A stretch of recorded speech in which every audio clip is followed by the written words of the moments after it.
Good evening, and if you're just tuning in, welcome and Happy New Year. This Monday, January the 3rd, 2022. You are listening to the Angel Rock on United Public Radio Network. And if you've never been here before, welcome. I'm your host, Lorilei Potvin. We are streaming to you live out of New Orleans, Louisiana, but we are the both of us on camera here are from Canada. I'm a Canadian psychic medium. I'm also a crystal Reiki energy healer, Akashic Records practitioner, spiritual teacher and mentor, and also a registered nurse. And with my show, people that are returning, by the way, I want to give you a huge shout out. We have a lot of people that tune in regularly, and we really appreciate your support. Thank you so much. But for those of you, maybe it's your first time here, I cover all aspects, I say, of the supernatural, anything from UFOs to aliens to the actual paranormal. But I also cover things like how to access your spiritual gifts, connect with your intuition, the power of positivity, manifestation, and things like that. And tonight I have my partner in crime joining me for the first hour. He's going to hang around for the second. But I have the Dell with me of the delicious recipe here on Thursday nights. Welcome, Dell. Hello, and thank you for having me here. Yeah, you woke me up, and I'm on the show. And he's on the show. And I do want to tell you guys, I want to give a huge shout out. He will be here in the next hour, Aage Nost. He's a good friend of mine. He is a podcaster himself with the lovely Nori Love with Broadcast Team Alpha. And he will be on tonight. We always have a great show when Augie's on here too, as well as Adele.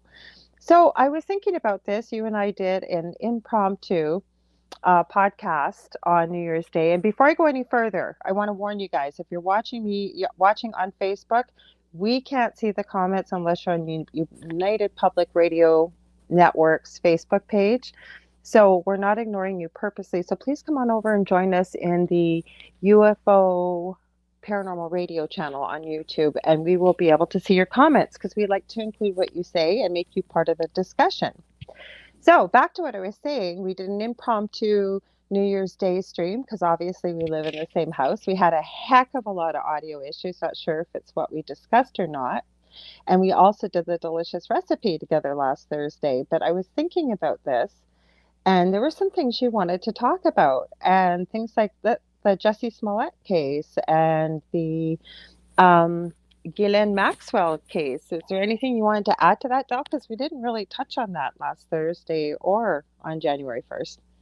Well, it just seems that it was. Well, yeah, we talked a lot about the current situation of the climate of health in around the world and stuff like that. Yes. But those two cases, which were big cases, that like the Smollett case, happened just before the outbreak of the pandemic, and then it sort of really sort of faded away. There was nothing done for almost like 2.5 years or whatever. Mm-hmm. And the Ghislaine Maxwell case with the Jeffrey Epstein thing, there was a lot of talk that just dragged on forever. That it was really, really made quiet about. It wasn't really covered that much into the news media.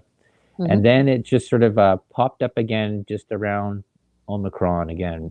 Mm-hmm. And now it always seems to be is that they say this a lot of times with media and government a focus, and that when they're focused in so hardly on one thing, what they're focused in right now is this Omicron, which is basically the cold, but they're making it sound like it's the next Black Death Plague, sentence. Yeah.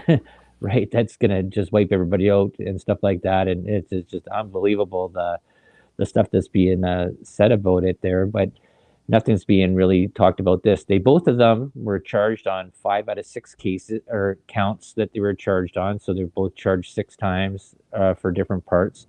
Mm-hmm. And now there's 5 out of 6, but both things are that their sentencing is going to go on till next or this year now, Mm-hmm. sometime. Mm-hmm. And so there's a proposed part with the Ghislaine Maxwell one is that she looks up to facing maybe 65 years in jail if she gets, I guess, the medium to maximum part of her sentence there. But they're waiting on there because the things that were discussed in there and all the files that are there could be implicating uh, major celebrities, major heads of I heard they business. were put under lock and key again, though, right after the trial. Like they were locked back Right. up again, But I sealed. guess the part is that they're talking about, and I don't really have. appreciate this one person there, but that Nancy Grace, but she had said that after hopefully that the files are looked at more seriously now, Mhm. and the people that were involved in it, everybody that's Because the involved Black in Book this. was released, you can find it Mm, on the internet. yep. So whether they're sealed again or not, Hmm. the one thing I did want to add quickly that I didn't get a chance to say to you before the show is there was something going across the bottom with the ticker tape, and it looks like Prince Andrew may settle with this young girl who kind of started the whole ball rolling with this whole thing with the Ghislaine Maxwell, Jeffrey Epstein, and I thought, isn't that interesting? Well, Because she was adamant she was going to go to court. that's what they always say about this whole thing, like the magic, the prestige, or Hmm. the magic trick, right? Let's see what this hand is doing here, but don't notice what we're doing over here behind Yeah. you. And it's the way that media, and we've, if you haven't noticed, or maybe you have, or maybe you don't really care, is that this mainstream media, which these news stations, which are called entertainment stations now, they no Programming. longer they no longer give both sides of the news to come up with informing the public. They just have their one little narrative, and what they focus on and what they don't focus on, you have to be looking at that. And we said this before when we were talking about it last week, is that if you really want to find out what's going on in your country, is to go watch foreign news that talks Absolutely. about your country, Mhm. because they don't have any real biasy, I guess you could Or say, in there. qualms about reporting what's going on in another country because it doesn't affect them or the citizens that are there. So, Hmm. right. And it's almost like you said, the prestige. Don't notice what this hand's doing. Well, what's going on behind my back. So we don't have to talk about our news. We'll talk about other people's news, right? Yep, that part there, and like it's just you'll get a different outlook or a different understanding about maybe what's going on there, because just listening to people on other social platforms and out in the public and that, and listening to what they're saying and what they're parroting from news media is just unbelievable. I just don't understand where they're getting their facts from. Or I do understand where they're getting their facts from, but Brought to they're you getting by Pfizer. Every newscast brought to yeah, well, you by that Pfizer. part that part too, but then they're also getting it from social media groups and stuff like that that are parroting that same news media, and they're going, well, hey, I'm going to trust my buddy because of whatever they said. They're informed, right? And Mhm. we say this, both of us here too, is that you have to research incredibly. You don't really have to do it really in depth, but you should be looking at a very wide spectrum of information there to form your opinion. And I think that's which is just so important. I think so many people don't do it nowadays, because I think what it is that we're in this Russia culture that you just want to get. This is the quickest. I'll just trust this one because it's I've been always agreed trusted upon. it, and Yeah. everybody else listens to it, so I'm Mm. going to do it too. And that's the issue because with the Ghislaine Maxwell trial and the Jussie Smollett, that seemed to take forever before it was tried. But both of them, there was this big rush to get it done before the end of the year. Now, Hmm. why? That's the main thing. Why? Why wait for the sentencing? That was the other part. Now, from what I was with my research, it was because supposedly this big case with Prince Andrew, he was going to have to go through, and you'd already said he wouldn't go to trial. We knew that because of who he was. Well, I'm trying to remember what her name is. She's blonde. It's not Victoria. I forget what her name is. Virginia, maybe. She was a young girl that was underage, and he was trying to build his whole case. From what I understand, I was listening to something today, a podcast about Prince Andrew saying he has a medical condition that doesn't allow him to sweat. And because that was part of her testimony, how sweaty he was.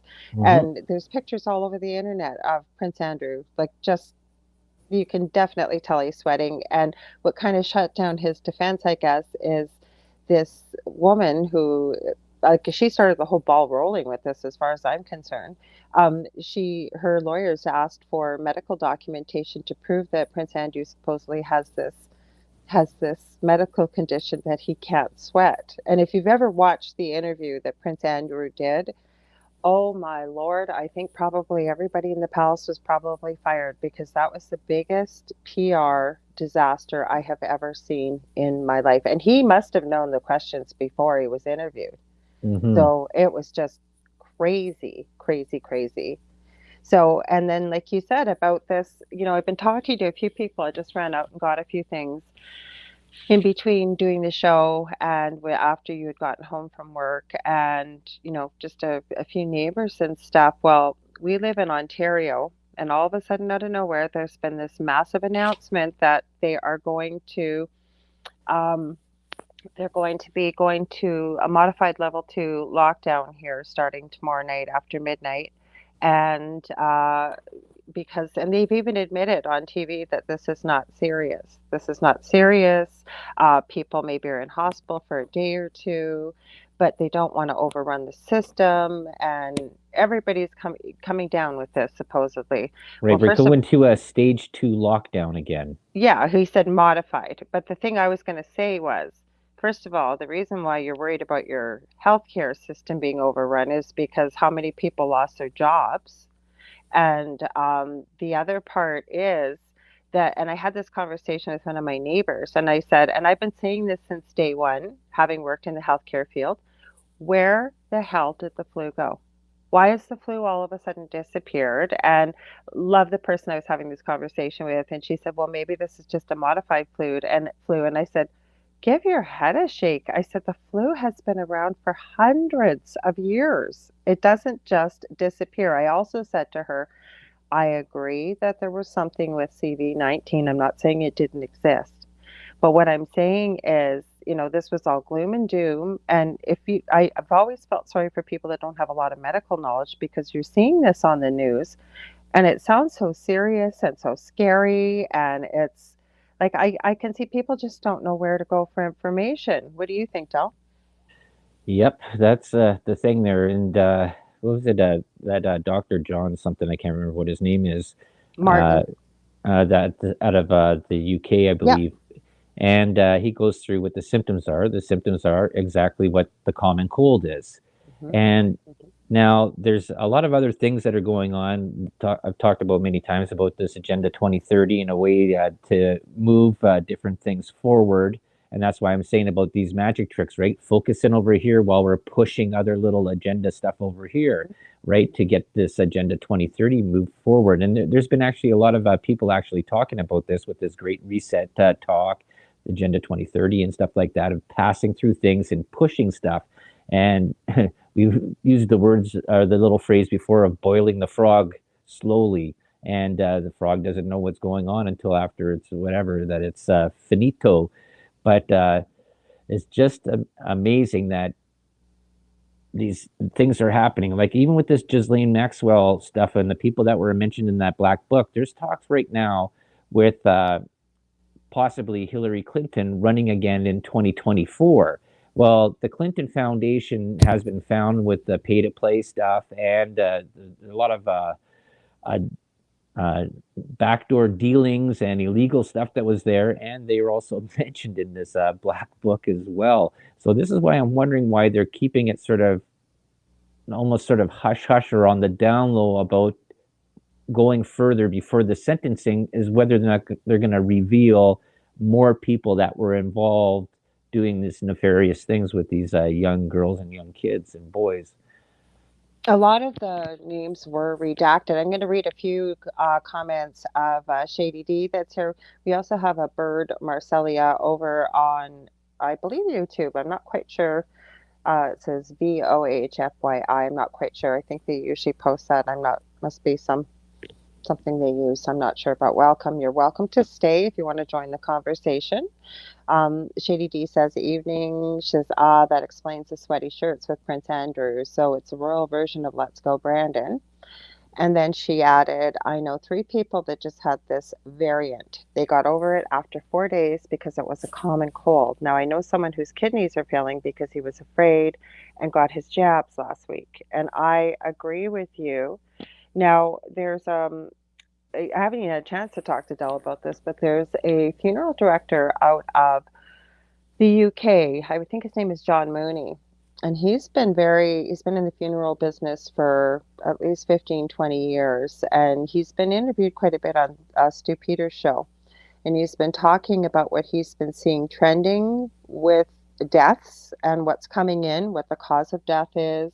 Um, he said in over 15 years, I believe, of working in the funeral industry, he has never seen so many people pass away because of a blood clot. That was, or sudden deaths that are supposedly unexplained. But he has an interesting theory. And you know what? I tend to think he might have something with this. And what he's talking about is, say you've got 100 people that go for the jab, 15 of those people are going to actually get the jab, 85 are going to get the placebo. So you've got a whole cheering section of 85%, 85 people going out there saying, it's wonderful, it's great, I got it, I had no problems, I just had a little bit of a sore arm. And Oh, then the I know magic Stu, trick. yeah, well then, so you've got all these cheerleaders going, yeah, it's great, I don't know why you won't get it. And then, the people that do have something happen on varying degrees, he said, and I think I have to agree with him from some of the research I've seen, there's varying degrees of what people are getting in different shots. So you've got, say, 15 people that have serious side effects, and they're being silenced, and they are. If you look beyond the mainstream media and everywhere else, you will see these people. There are hundreds upon thousands of people in Facebook groups, on Telegram, all over the place. There's a new podcast that started, The Victim's Voice, to hear what people are talking about. Senator Ron Johnson has held in the U.S. Symposiums to give the victims a voice to be able to speak. But the Mm-hmm. point that this John Mooney, the funeral director, brought that I thought was really important, he said, so now they're talking about having to get boosters every 3 to 4 months. He said, so you keep basically playing the lottery. If this is the way things are going, are you really going to count yourself that lucky for the next 3 to 5 years, is what they're talking about. I Mm-hmm. also know of people too who have gotten a phone call here in Ontario that have been called back to their health unit saying they only got a saline shot by accident. And being a registered nurse, in the beginning I was like, what the heck? Like, how did you give a saline shot by accident? That doesn't happen. Now knowing what I'm seeing, hearing, and researching, it makes a lot of sense. What's your thoughts on that? Hmm. I wonder if that's part of this part when they were trying to rush out all these vaccines or these medical Jabs. devices, Mm-hmm. jabs Mm-hmm. that they were giving out there. Is that they weren't able to produce enough, so they just produced 15% or whatever, 100%, but it was actually 15% of that, and just doled them all out, all the way out there, and just mixed those ones in there so they could stick as many people as they could. Right? Mm-hmm. This wouldn't go.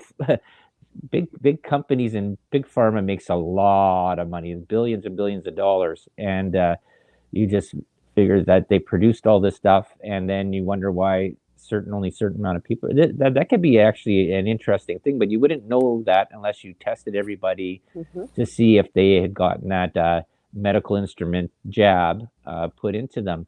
And here's another part of this little part of this conspiracy, and this was actually sort of brought up during the I was listening to that Joe Rogan podcast, the one with that doctor. Dr. Robert Malone. Yeah, yeah, Mm-hmm. and the part that he brought up on there, like I'm only about three-quarters of the way through it though, is that with these people that got the jab, and he was talking about the aspirating of the needle, Mm-hmm. okay, where you go and you put it in there and you draw back a little bit to see if there's I'm any still blood. here, by the way, if I Yeah, disappear for a second, but go ahead. Mm-hmm. yeah, and if you aspirate the needle, you draw back to make sure if there's no blood going into the Yes, needle, and then you that's the put it back proper in way. there. But every one of all these leaders and big, uh, I guess you would say, stars and that were out there that were going up onto camera and Mm-hmm. getting this shot. All they were getting was just a poof right in there. There was no drawback or nothing. They were just automatically just stuck right in their arm and shot. Hey, look at this! I got the shot. Everybody Mm-hmm. else can get it too. And if there's one site I have to go and look it up again there, I have but something to add to this. there was like a lot of these ones there that were showing that they just boom stuck in injected, but there was no Mm-hmm. proper whatever you would say That there is the injection proper being done. protocol, yes, to drop whatever you are, flick where you see us nurses flicking it, pulling back, getting rid of the extra air. Whenever, and I've always been taught this, is when you do an injection, regardless of whether it's intramuscular or what have you, you pull back to make sure that you're not in a blood vessel and then you Right. inject. But what I was going to say, and it is Kamala Harris that I saw this. She had somebody in a white lab coat injecting her. I think it was her first injection. And I was watching this person going, what the heck are they doing? It looked like they had given her the shot, taken the needle, and they looked like they were kind of bending it on the arm of the chair, and somebody blew it up. It was a rubber needle, or the same thing. And I've seen many of these syringes out there. Some of them have had nothing in there. Hmm. Um, so like I say that there's been, and this sounds, that's what I forgot to add. I prefer the name of truth seeking versus conspiracy theory, Hmm. but these are things that are going on. And I have to say that, are you supposed to pinch the muscle? No, no, not for an intramuscular injection. No.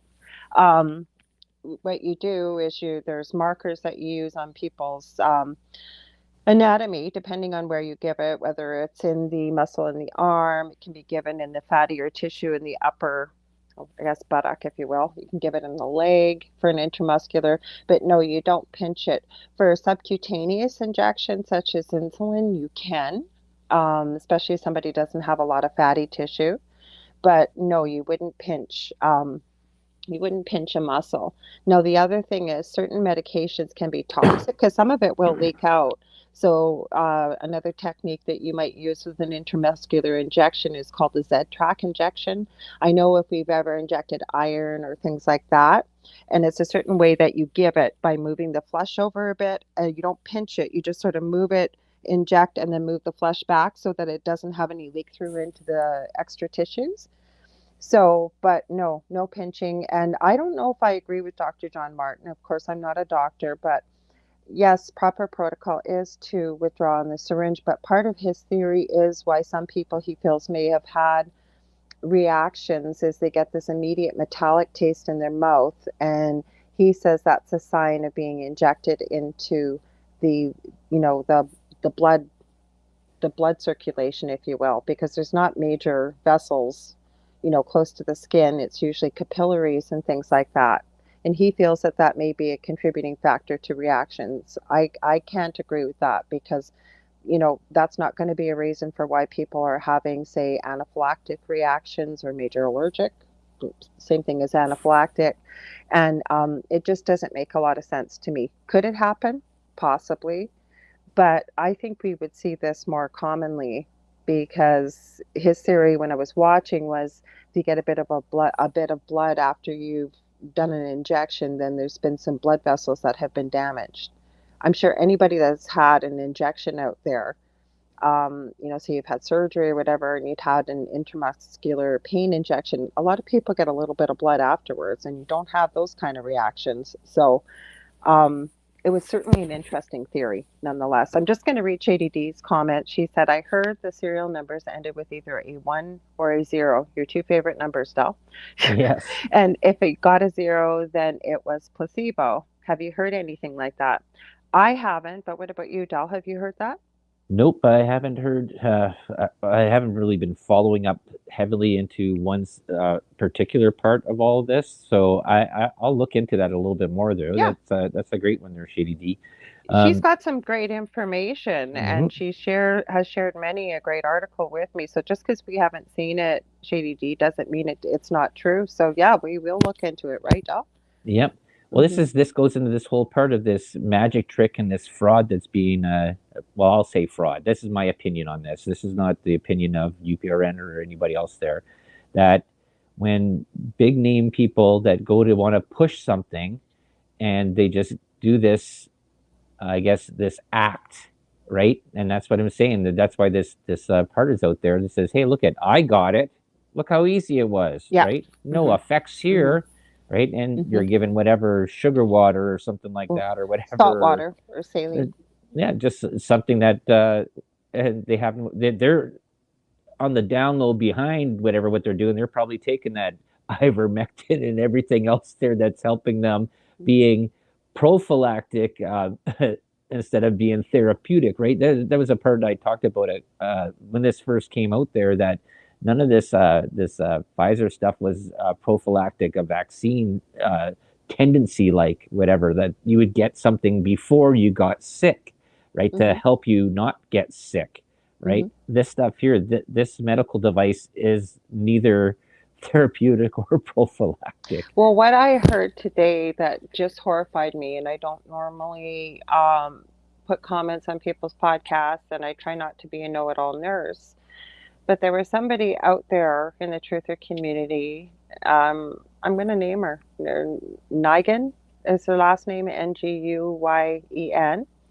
And she had decided to explain why she believes the T man, we'll call him Mr. T, previous president, is now lauding and applauding the jabs and recommending everybody get it.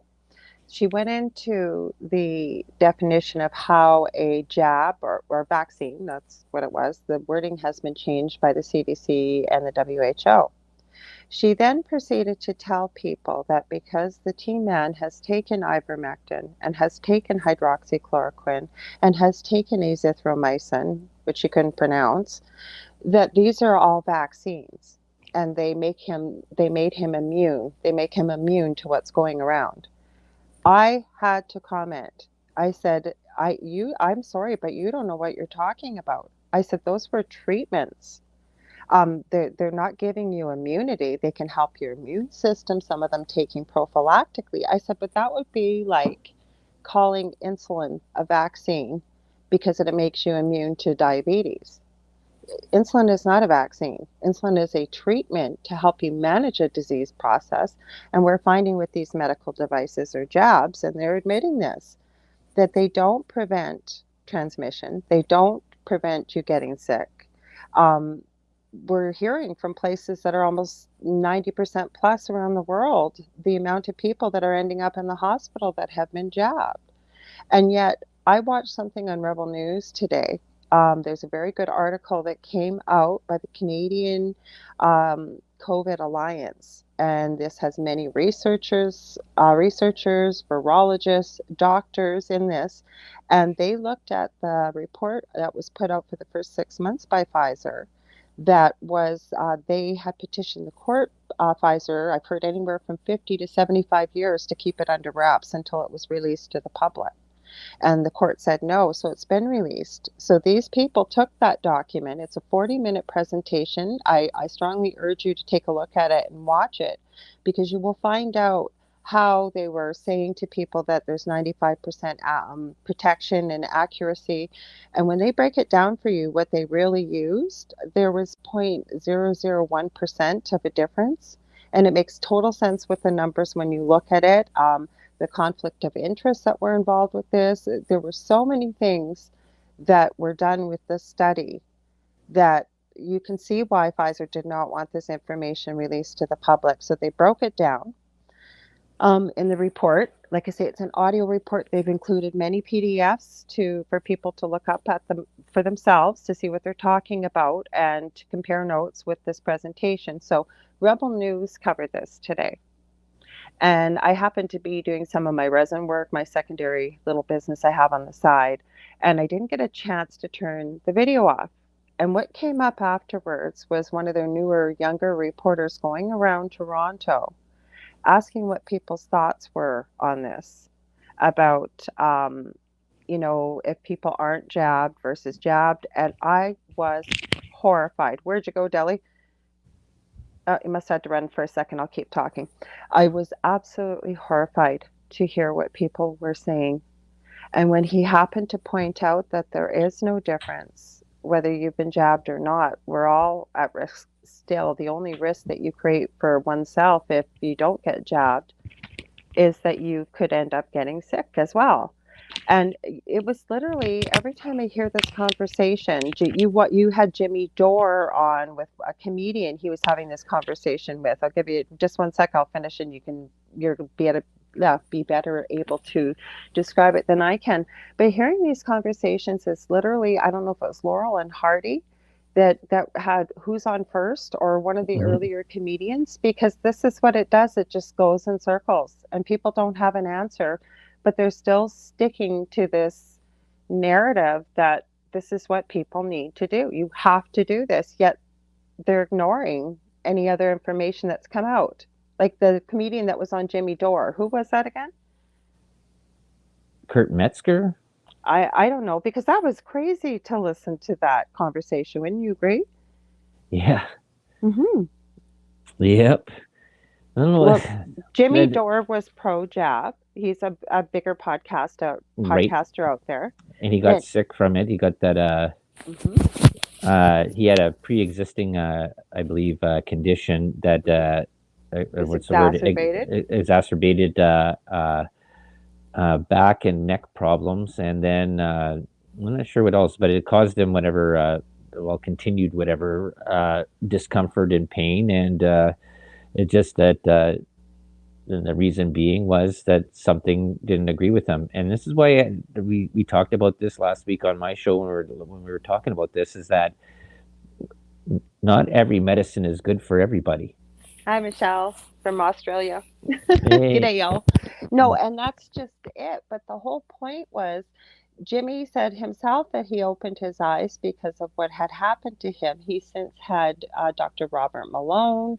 He's Mm-hmm. had another couple other doctors on his show, and he's doing the research and understanding now more about what's really involved with all this. Yeah. And why did they do that show together? This is an acquaintance of his, wasn't it? That is pro jab, has been jabbed, believes everybody should be forced to be Right. jabbed, and so on. Yeah. Mm-hmm. Yeah. That's that was okay. Now I know which one you were talking about. I was thinking, yeah, it wasn't Kurt. It was uh what's his name now? It's gonna bug me. I'd have to go and look it up on one of my past things there. But yeah, he was in this whole thing is that, hey, well, everybody should get jabbed here because then we're all going to be equal with that, and then we just let the chips fall as they lie, right? And that's Hi, just Sean. the basic wrong way of thinking about something. That's why I said there before is that everything that you anything that you take and you put in your body is not good for everybody. Mm-hmm. It might be good. That's why we have things like allergies and have whatever, just even like we had no peanut allergies when I was a kid going to school. Now we have kids that have allergic to peanuts and you can't bring peanut butter and jam to school anymore. Like Mm-hmm. that's like so there's Yeah, but they've also pointed out why that's happened.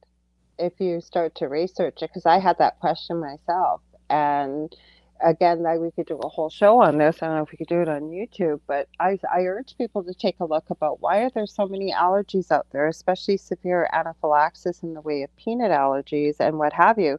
You might be ADHD.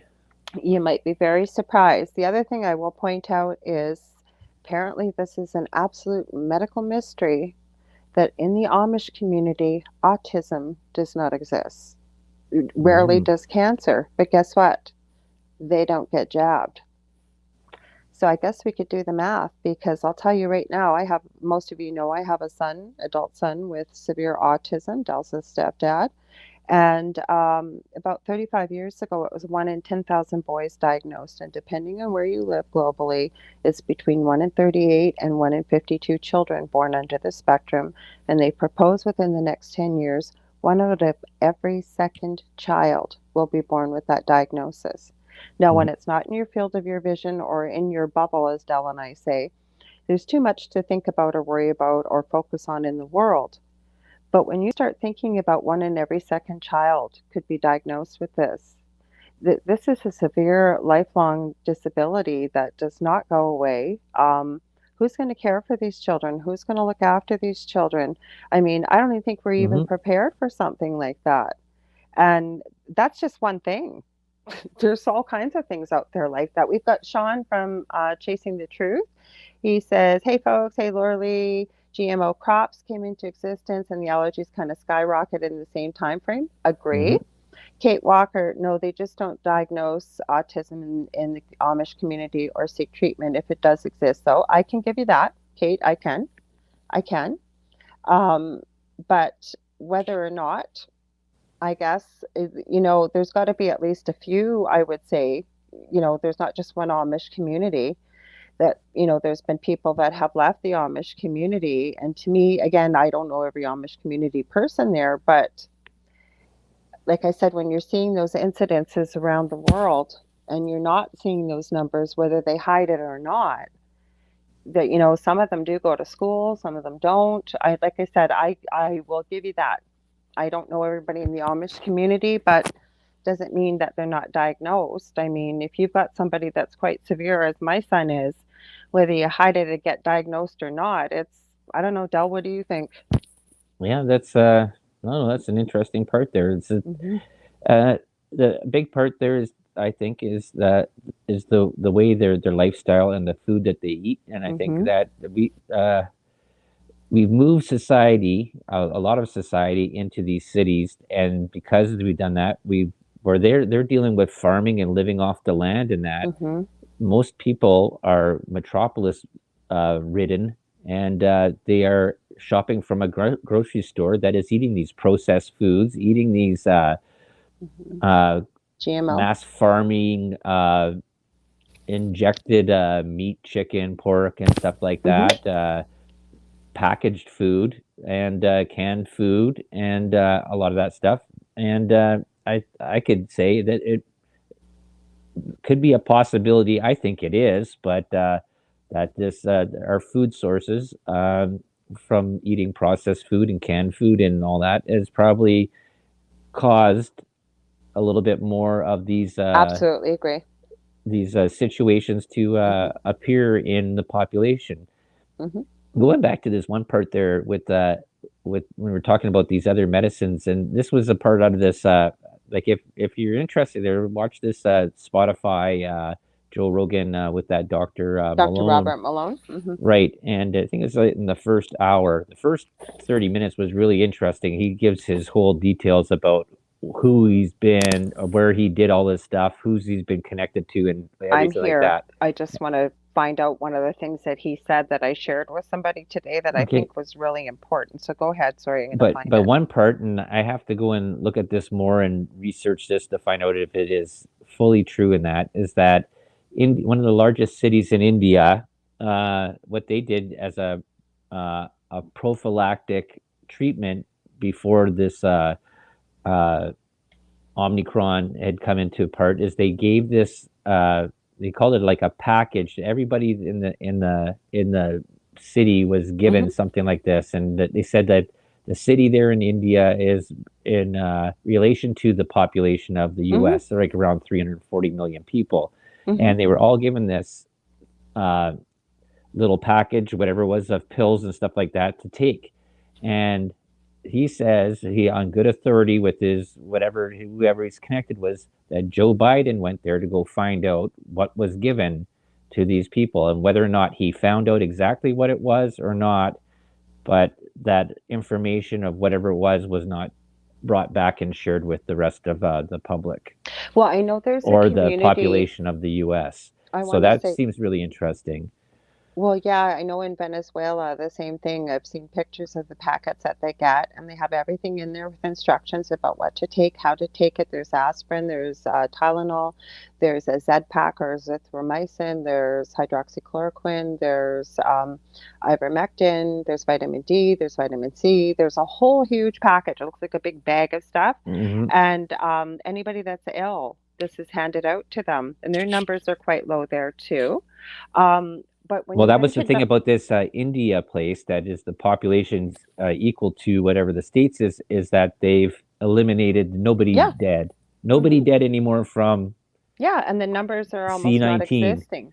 What I wanted to say though with Dr. Robert Malone, there's an excellent, it came off of Sovereign Media with Ben Swan, and he isolated this. And I was just having this conversation with somebody today saying, I don't understand how everybody can't see this.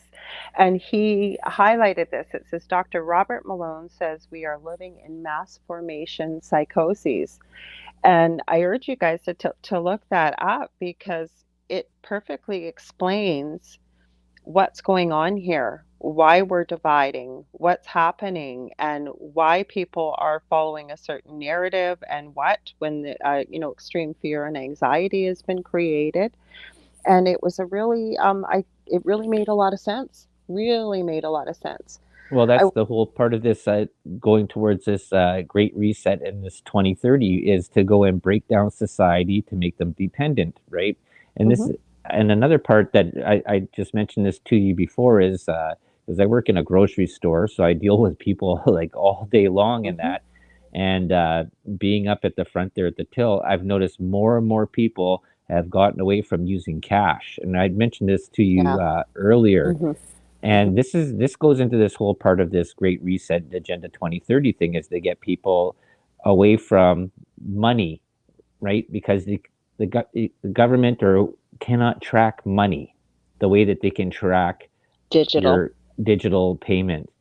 And this came up. I think it was off of Glenn Beck. I think it's out of his new book, and it was with this other guy there that he co-wrote the book with. Is that depending on seeing how things are going and going forward, this could be an interesting thing.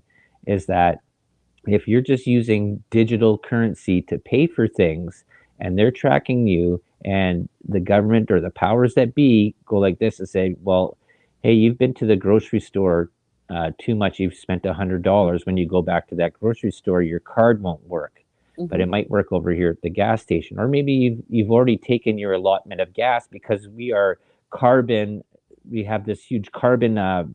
problem that was there, so you cannot buy gas anymore until the following week, right? Mhm. And they're saying, and the way that they can control this is by whatever money system you're using. Everything is tracked. They're tracking you how you're spending your money, period, with these cards. And it's the same thing as even when you were paying cash at the stores years and years ago, they would always ask you for your name and your postal code. They still And ask you for that. right.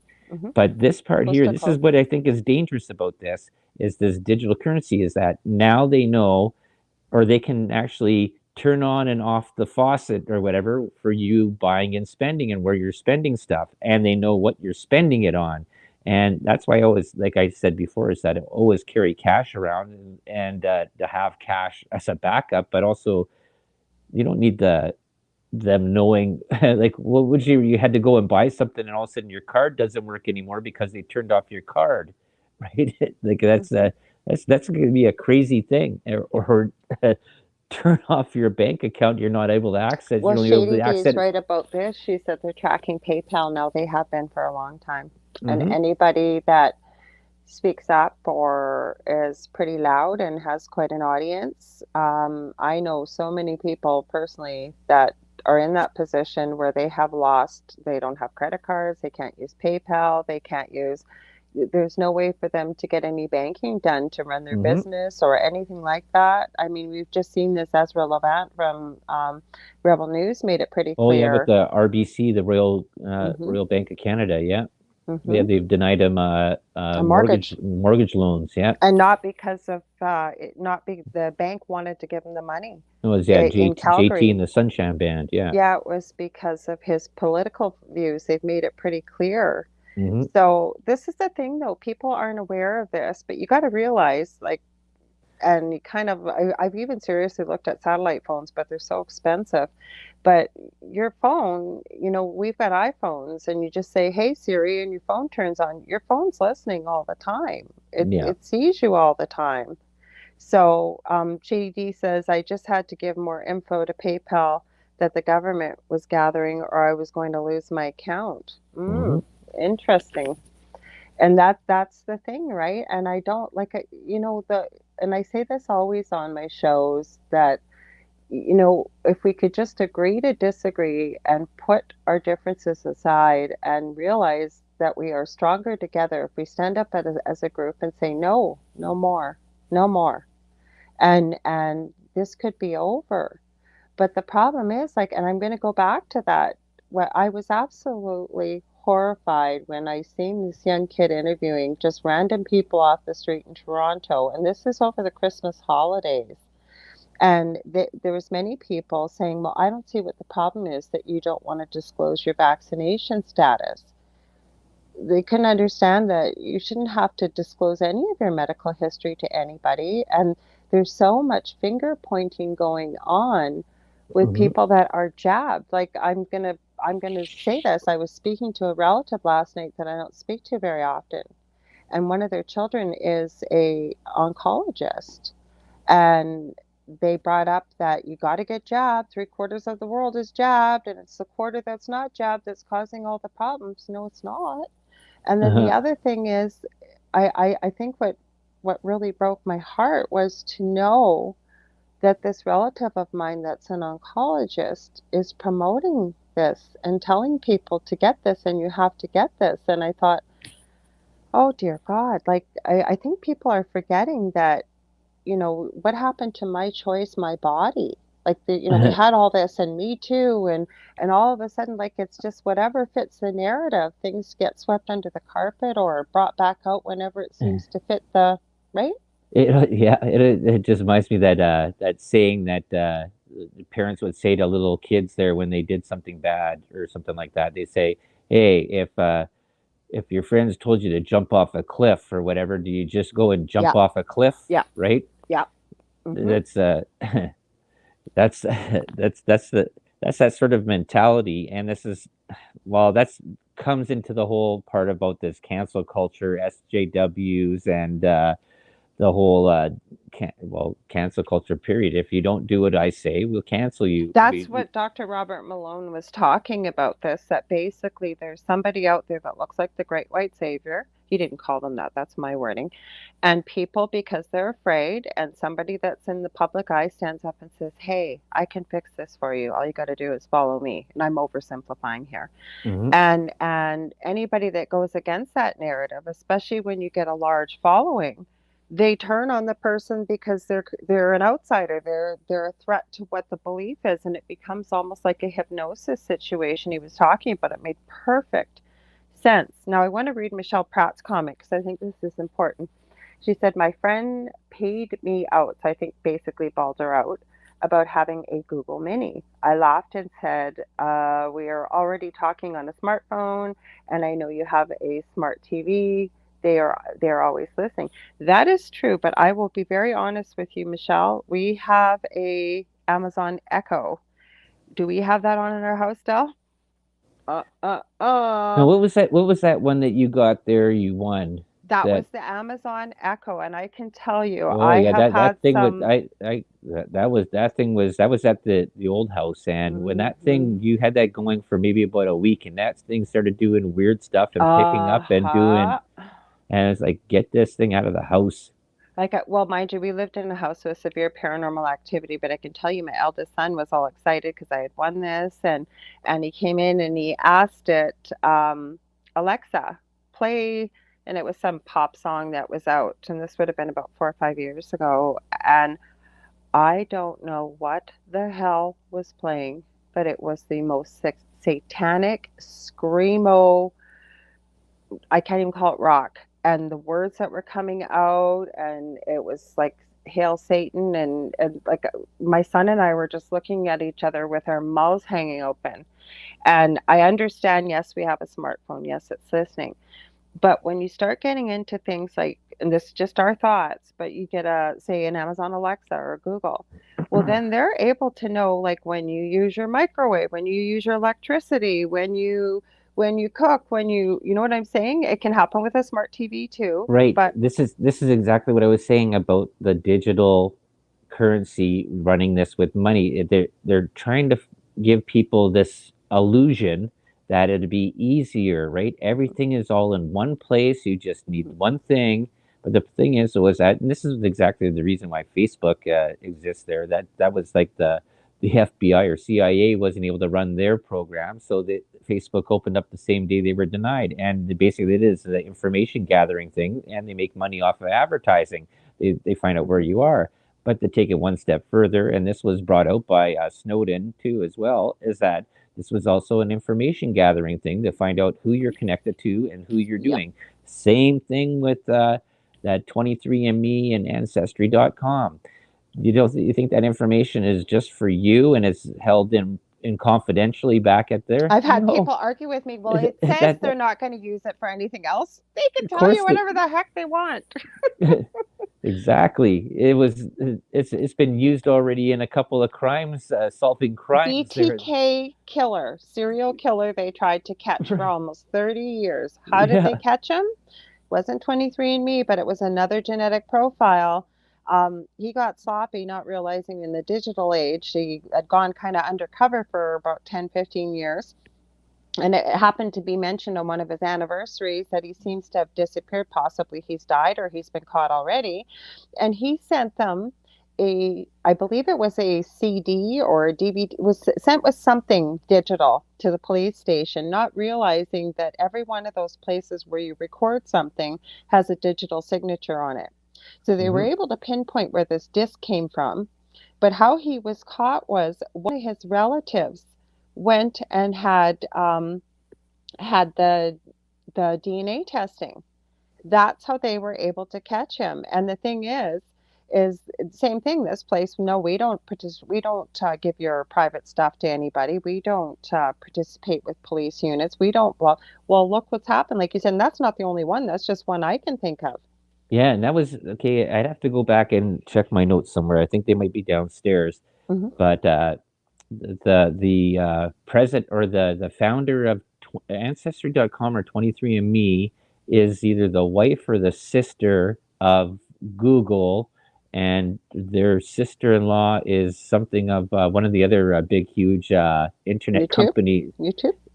I don't know if it was YouTube or something. I can't Hmm. remember, but they're all connected, all sharing information, and they're all working with these like CIA type Don't the Mormons organizations. too have like a mountain or something? Like they've got Yeah, a DNA sample of practically yeah. everything.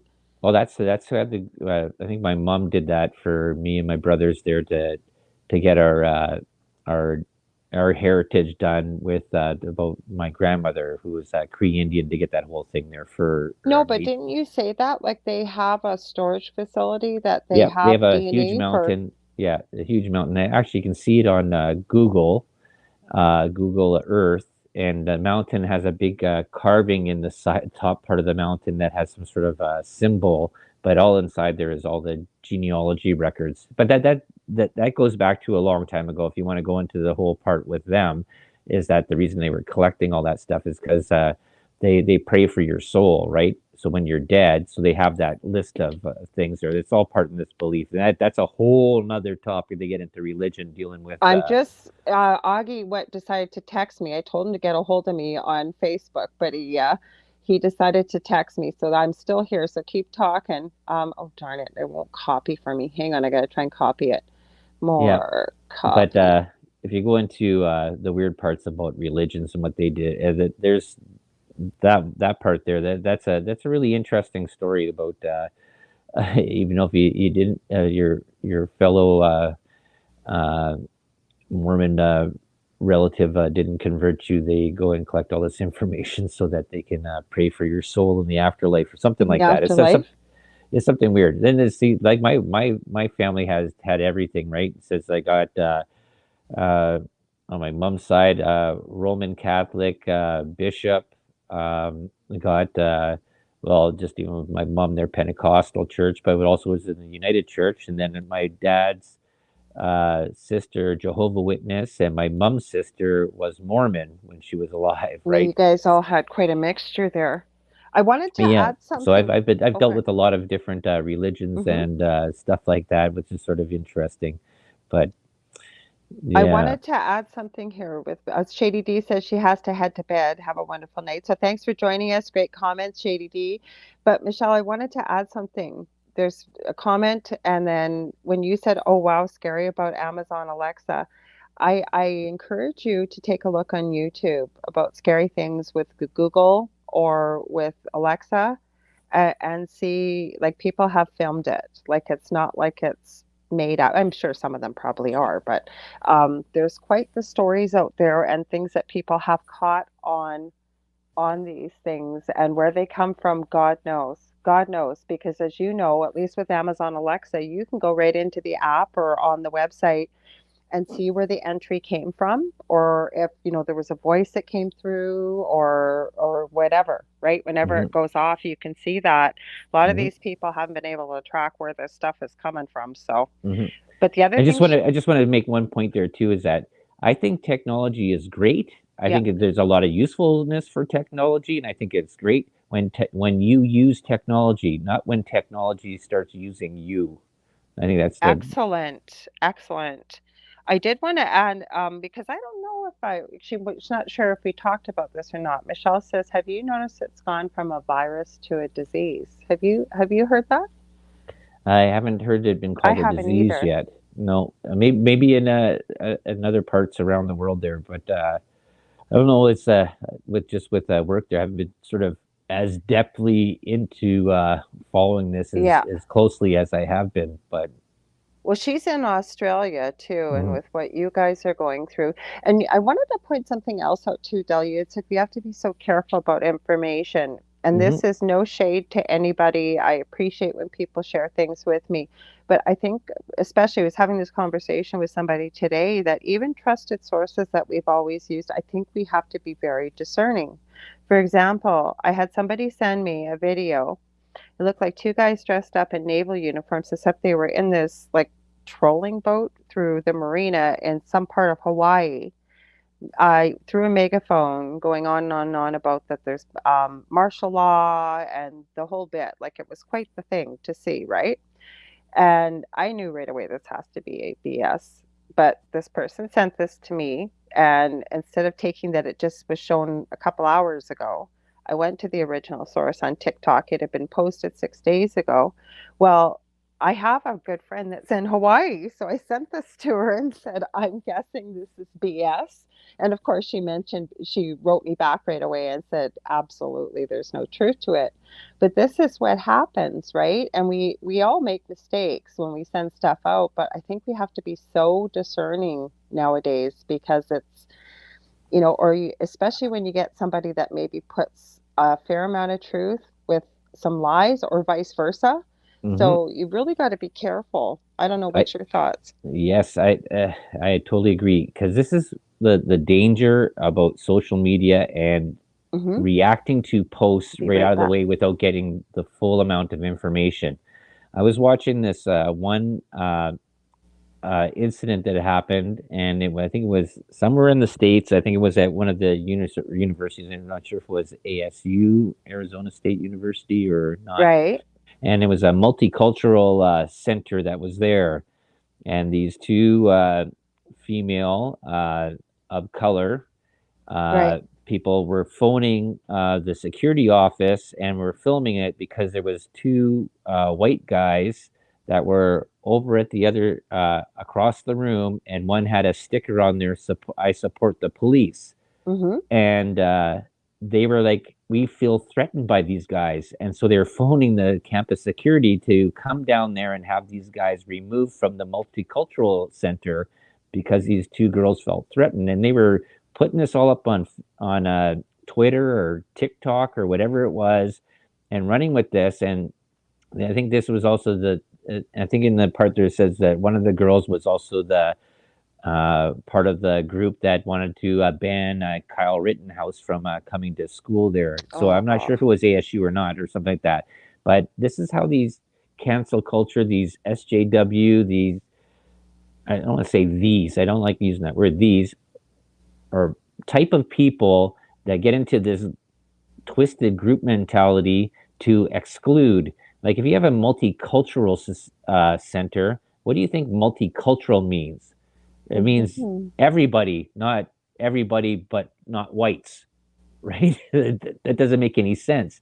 But that's how this programming of being the school, or this it just this thought process is going through people, which is causing a bigger divide. And these are all tricks the OSF that uses anyways, and that's why they put they pay for these people to get put into power. And this is what your kids are learning in school. Well, that race, is it critical race theory? That really scares me with the Oh yeah, things I've yeah. been seeing that's being taught. And you guys, if you've got kids in in school, I strongly urge you to really be having a chat with their teachers and finding out what their curriculum is because Yeah. it's pretty darn scary, some of the stuff that's just made it into the media. Like there's been teachers out there that were teaching Marxism, communism, and so many other things. And it's so difficult to find out because if most of you have kids like I had when they were growing up, you ask them how their day was, fine. What would you do in school? Nothing. Like, the only thing is we knew better, Dell and I, with the youngest because he was in special ed. But we've got quite an eye opener with a lot of that stuff too. Mm-hmm. Whereas, like, if you've got two parents that have to be working all day, a lot of people don't have that kind of time to be able to, go and dig a little further because it's I don't know. I really don't know. I think the education system needs to be overhauled. It all does, but I think until we all pull together, I don't know what the solution is because that's what a lot of people were saying when I kept mentioning about Rebel News and the interview with these people about what their thoughts were on the jab versus the unjab. A lot of people just said I something needs to be done, but I don't know what it is. So, we can talk about the problems, but what kind of solutions do we have? Yeah, I'm just trying to find something here for. Oh, here, this is what it was. If anybody wants, this is about 36 minutes and 2 seconds long. It's on Hmm. YouTube. It's the station is the Babylon B, Babyylon B, Hmm. and they basically just go through the idiocracy of 2021 of the way that people have gone through things there. That was the little cartoons that we were watching there. They had the one there that was cartoon of the person that about anybody that talked anything bad about the LGBT or transgender stuff there that it was like a sort of a part of like Well, how the even let's Twilight talk Zone. about that. We watched the Dave Chappelle Yeah. comedy special. You'd seen it already. I hadn't. And all this information about what a horrible person he was and this and that. Hmm. You can tell that whoever started that did not watch that whole presentation because there was anything but hatred or there Uh-huh. wasn't any ounce of malice in what he was saying. And I'm going to be very honest with you. I have somebody very close to us, both of us do. My eldest son is part of the LGBTQ community. We have somebody very close to us within the transgender community. We don't have an issue with anybody, and Hmm. especially that community. But when you hear what he actually had to say, Hmm. there wasn't an ounce of malice in what he had to say, Right. and they were going to cancel him. Yep. That's the Hmm. thing, though, right? That's when you have. I don't know. I can't say when you have these things or whatever because unless you're in the situation or you see the situation yourself and you have no pros or cons or no side of the I'm argument in here it, but still. you just watch it and you see it and then you look at it at the situation. You have to really sort of start shaking your head at. Is that acceptable for everybody or just for a certain amount of people, right? And that's, I Hmm. guess, what the part is with these new. Well, this is the part what I was talking about with these two girls that were trying to get these two boys kicked out of this multicultural center at a university, and it made no sense because they didn't like that they were white men or white boys and they had a sticker on there that they thought was offensive. They were saying that they were felt threatened by them and needed these people removed. That's what kind of thinking is that? That doesn't make any sense.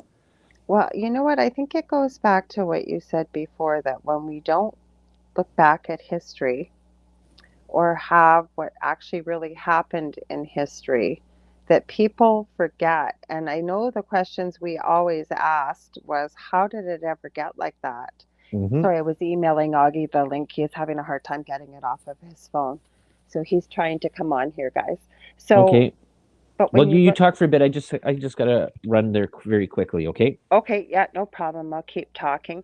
But you know what? We've talked about a lot of the negative stuff, but what do you guys think? I'd love to hear your thoughts. What do you guys think is going to happen in 2022? Have any of you guys made any reservations? I always say reservations. Um, New Year's resolutions. Is there anything you're hoping to change or make better? Or, how have you been coping with all of this? Do you guys have a community that you can connect with that will support you? Because unless there is a major miracle, because that's something I had a conversation with a very close friend of mine today, was that, she was actually really kind of feeling alone because a lot of the communities that she belongs to, everybody seems to be clinging to the fact that they're expecting some, and I'm going to say it again, some great white savior to come and save them, rather than realizing that I think this has to come from within. And again, it's my opinion and mine alone, but I really believe that this is an awakening process for everybody that so chooses to take part in it, and to recognize, and I've said this many times on my show, that we are so much more powerful than we've ever been led to believe. We are so much more gifted than we've ever been led to believe. And, I think that that comes with some self discovery.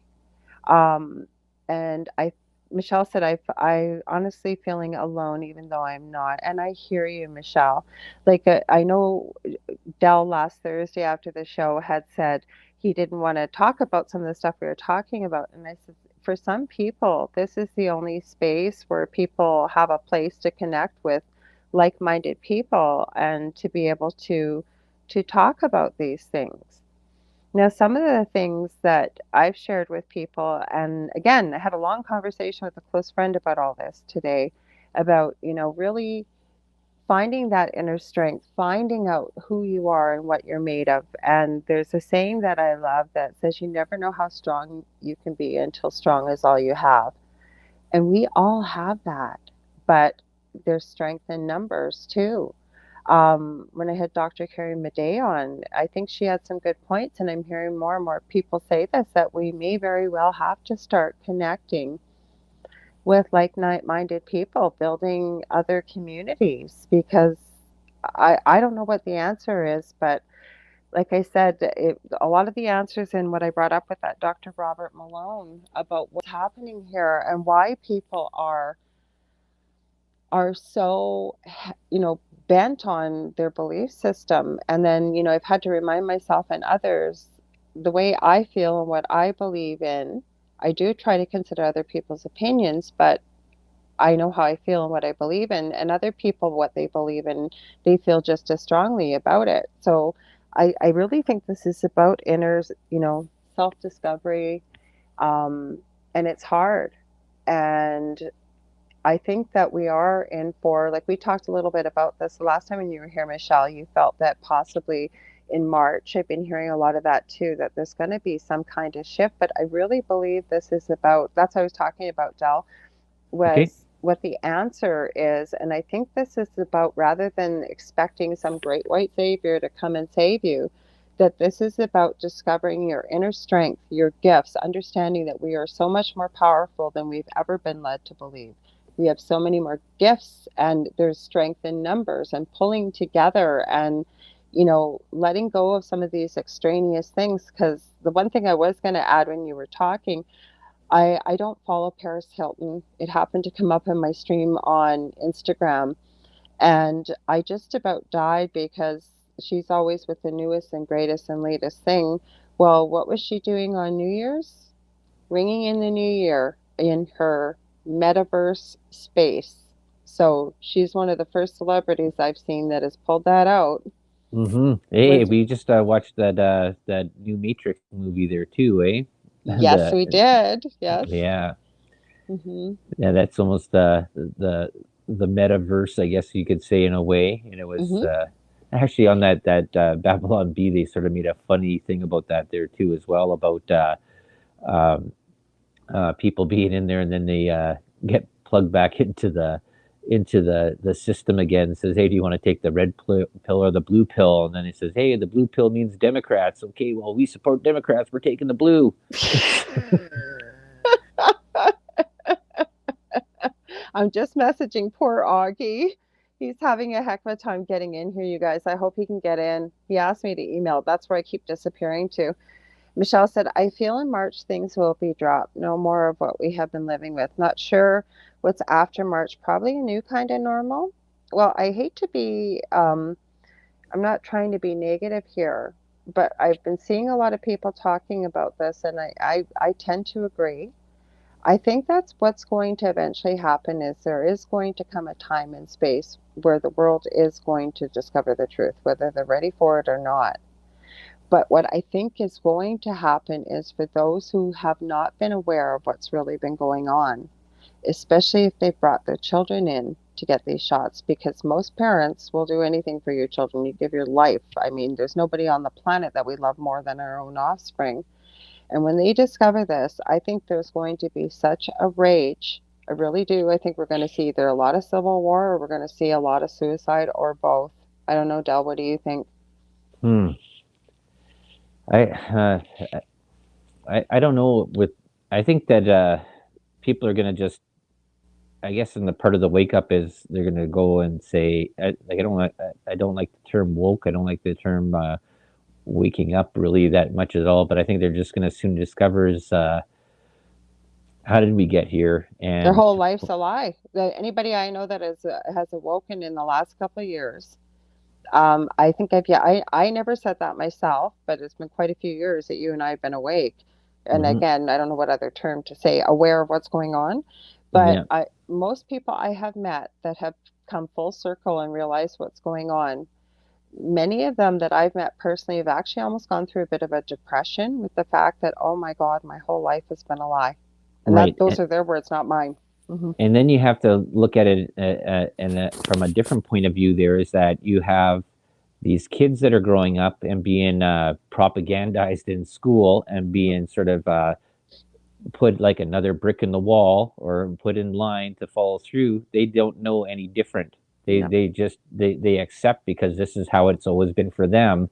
Hmm. See, well, like I'm 51, gonna be 52 this year. I know how it was pre-computer time that we were, Hmm. and before all this technology sort of flooded in, and how life sort of was over the last 50 years. But you have kids that are growing up now that are 20, 30 years old, and they see a little bit of change, and they have the ones that are growing up now that are in Hmm. this, and this is how their life was. They figure that's the normal, right? They don't like the term the new normal, but they grew up in the new normal, and they don't know any different, and they just accept and they believe because that's what they're being told this is how life is, right? And they when they move the temperature up as they're boiling away with that frog in there, and they're closer to the end, right, of the finale of it. They don't know the beginning part before the frog ever was tossed in the pot. No, I hear you with that. What does concern me is there's certain developmental stages that we all need to go through from infancy right through to adulthood. And you think about all these children that have been raised with people having masks on. I mean, how do you learn how to read facial expressions? Even, a lot of kids learn by watching somebody's mouth while you're speaking. You don't realize a lot of us do that. Mm-hmm. And Well, just even think of that part you just said with the metaverse there, where people are just plugged into that part. There is that you create your own avatar in what you believe that what you are, whether you're a frog with a rabbit tail and cheetah legs, people are buying real right? estate in the metaverse already. They're Yeah. buying real estate. Like I didn't, obviously, I had no interest in going to Paris Hilton's New Year's Eve party, but I would not be surprised if she has bought some kind of real estate in there because this is what they're saying. People with money are going in there. Yep, they're I buying mean, real estate. Yeah. yeah, so it doesn't even exist. So why are you paying for this? Hmm. I Well, that don't comes get into it. this whole part of what to spend money on, right? What is important? We think we talk about before, like what's the law of threes. What's more important, water or gold, right? So now you're Water. right. So now you're putting things into the part of a make believe matrix, as you would say, metaverse that Hmm. doesn't exist. Period. Someone asked to put it into that part of like that Ready Player One scenario where everybody is spending all their time just plugged in with their Oculus on, and they exist in the character that they created in this fake reality. Well, look at that movie Wall-E. Like that movie Wall-E, if you think about Oh it, yeah, like yeah. everybody, it didn't necessarily say they were in the metaverse, but weren't they on that ship? And like they were so overweight and weak because they just laid around in these chairs and the earth was so polluted Well, and everything was taken care of them by hmm technology, yeah. and all their food wasn't that because they destroyed the planet so badly, and that's why Hmm. Wally was like that little garbage robot Hmm. that was Yeah. to go and clean up the garbage. That's why all the garbage pot, and then they come back. The ship does its journey away, and then comes back, and they well the planet's still there, and then he finds that little flower that was Plant. actually green that the planet was actually starting to heal itself, and then that was the whole big finale there that the technology still wanted to be in control, right? Wanted to maintain its power, didn't want to give it up Hmm. because it controlled all the fleshies, I Well, guess you would that kind say. of makes me think too. What I've seen recently is there was a broadcast out of India that China, on one border of the India, has got these. They look like they're wheels, and they have this long AR-15, and they're all along the border. They said that it's all AI, and apparently they're working on trying to make these AI weapons cognizant. They've got dogs, attack dogs that are. Yeah, from that Boston Dynamics there was actually Mhm. I watched a documentary on that there was a similar thing to that Boston Dynamics thing with the dogs with the weapons there that they were trying to put across the border. They did. It is Yeah. there. They said they were very, very concerned about this. But I was saying that in war, I mean, war is a horrible thing, but you still have some sort of human element, wasn't it? And I think it was World War II on Christmas Day they called a truce, didn't they? And they all um I don't know. I think it might have been. I don't quote me. I don't know who it was. The Canadians and Americans, I think, with one of the opposing forces, and they celebrated Christmas. It was either that one or World War One, but they actually held a truce for 24 hours with Christmas. But my whole point is, you've got the human element, but you've got AI having to make a decision. Now, what does AI base a decision on? Like I even looked at an interview with that Sophia that is actually has citizenship. I believe it's in Dubai. Dubai. Yep. She wants a baby, and she says that we're not dangerous to humans. And she admitted in this interview that they get to watch movies like Will Smith's I, Robot and stuff to know Hmm. not how to act. Right. Well, I, I, that's gonna be yeah. crazy when they hook that up to that what's that supercomputer what is that one they're called? The one that's super cold. When they were thinking that that was being all the QAnon stuff there. What's that computer called? Oh, you just made me lose my mind about what it was there for a sec. It was on the tip of my tongue. Quantum computer. Yeah, quantum computer. Hmm. Wait till they hook up AI to the quantum computer, where there's how quantum computing actually works, and then that's going to be the next level of brain smarts for Hmm. a computer or for a non-humanoid AI robot, and well, Checking on that Augie. was almost that was almost part of the plot there for Ultron in Iron Man or whatever, the Age Hmm. of Ultron, right? Hooked up to uh, Stark's their computer, and that it becomes sentient. And that's the whole part about what the Terminator movie was about, right? This whole thing about technology and technocracy and this whole merging human with technology is this is happening right now anyways. I This is being know. tested on, like that was the whole part that Elon Musk was talking about, putting computer chips into people's brains and linking them up to those so that they wouldn't need their smartphone anymore. They just go in, you just click in through your brain, and your brain through this connector would connect you to the World Wide Web. Now people think that the World Wide Web is the whole part of the World Wide Web. The World Wide Uh, Web is basically the top of the iceberg. Mm-hmm. Everything else, the dark web, the deep web, everything else where all the real stuff is, basically the other 90% that's all underneath there, where Mm-hmm. real stuff is actually happening, and dark stuff too as well, and some good stuff there. This little 10% that's floating above the ice, that's where all the commercialism is, that's where all the tracking's going on and everything like that. That's why governments and agencies want to control all of it, because they want all your information, right? Because if they can find out pre-crime on you or find out what you're doing, like this, you got to think that some of these movies that they're coming out with there Predictive that people are programming. thinking about is like, this is maybe foreshadowing that's going It's predictive programming, I believe it is. right. And You put that out there, and then people, like, when it happens, they're like, oh, they, it's not a shock anymore. It was like the whole thing that was supposed to be this alien disclosure, and then you have the government in the U.S. and other countries going, oh yes, we've seen these UAPs now. They're not UFOs. They've renamed them, and mhm, we've gotten to this culture now where we've renamed and put acronyms to everything, but renamed them and changed them from the original, right? You change the story to create the new story. You change the history so that you, when they do something that happened 70 years ago, which was bad for humanity, but we've just renamed it. It's something new, and right? repackaged it. Repackaged it in the, yes, exactly. We've changed the old Henry, put it in a Snickers wrapper, Hmm.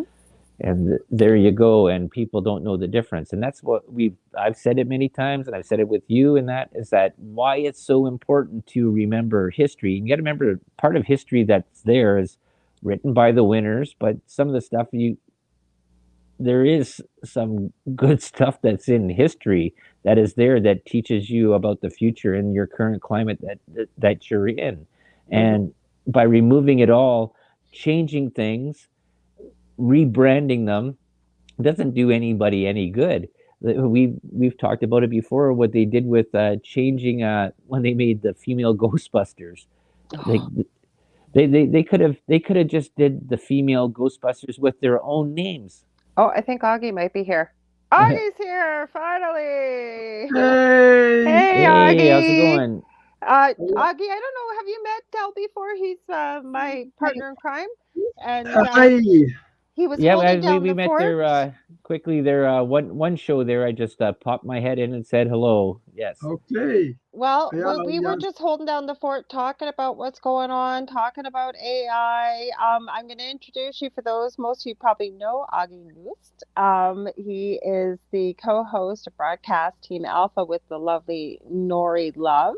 Um, God, you're a pilot. You can speak so many languages. What am I missing, Augie? There's probably a million things I'm missing with you. Nothing. The That mastermind covers it. creator. We're going to talk about that. So, what we were talking about before you came on was we were just going over like some of the stuff that happened last year. We were just talking about AI and basically how they're taking things from the past in history, repackaging it, giving it a little different name, and then putting it back out there. It wasn't good for us maybe 70, 80 years ago, and it's still not good for us, right, Del? Is that, did I miss anything? Yeah, there's basically that's the whole part about it, is changing the part of history to change the narrative of today to get some sort of agenda going forward. And I think the whole part of it is that we said is that we see this because, well, we're a little bit older and we've seen this pre-technology coming through, but kids that are growing up today that are 10, 20, 30 years old, they only know the life that they're in here now, and they only what they've been told, the propaganda they've been told in school, and this is what they believe their reality is. They don't know the difference because people are changing history. Yep. So that's And where that's been going on for a long Hmm. time. hmm. If you take away history, people have nothing to learn from. Right. We know that. So once we know the problem, we can study it, understand it, and then we don't need to think about it anymore, because what we allow to dwell in our mind the most, that is what we're going to have in our life. Hmm. So we need to change our thinking a little bit now. I bet a whole crackpot full of people is ready for a brand new beginning this year, 2022. That's why I asked you to come on because we knew when. I'm glad you were able to connect because I was hoping, like we've talked about many of the things that are happening. We've talked about what's going on, but I'd like to leave people with some solutions. Like some Michelle, from Australia here right now, in the comments had said, I'm honestly feeling alone, even though I am not. And I think like we're going back down into lockdown here in Ontario tomorrow night after midnight. We just found out. So, there's so many people feeling lost, um, people that have no clue what's really going on. But what can we do to empower ourselves? Because that's what I was saying. I think this is about rather than waiting for some great white savior to come save us, it's about us awakening, understanding how powerful we are, how many gifts that we have as human beings, and that when we pull together as a collective, putting our differences aside, how we can affect change. So I'd love to hear your thoughts too on that as well, Augie. What can people do to start to feel better about this or affect some change?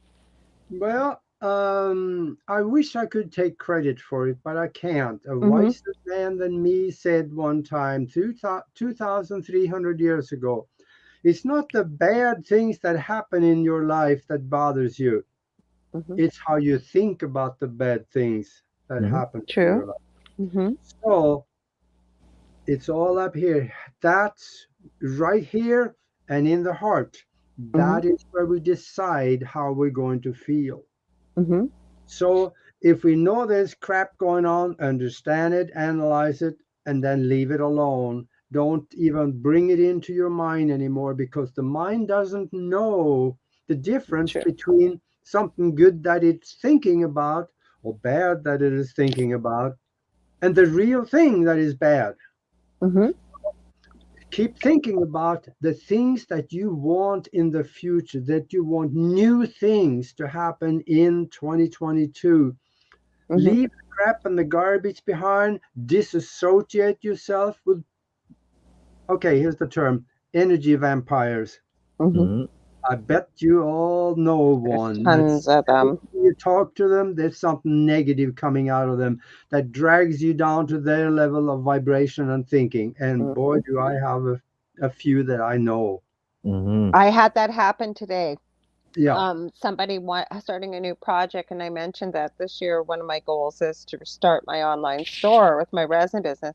Well, e-commerce is so difficult and it's awful and blah blah blah blah blah blah blah. And I thought maybe that's your experience, but I don't choose to look at it that way, right? But I share that experience because could I have listened to him and mired myself down in fear and like, why bother?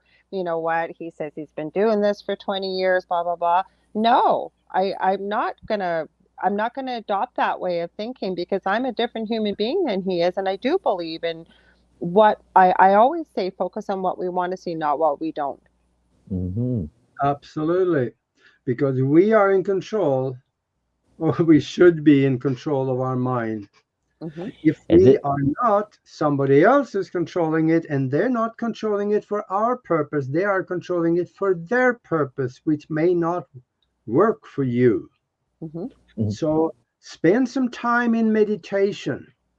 Hmm. And here's something that everybody should take heart to, and that is know what you want.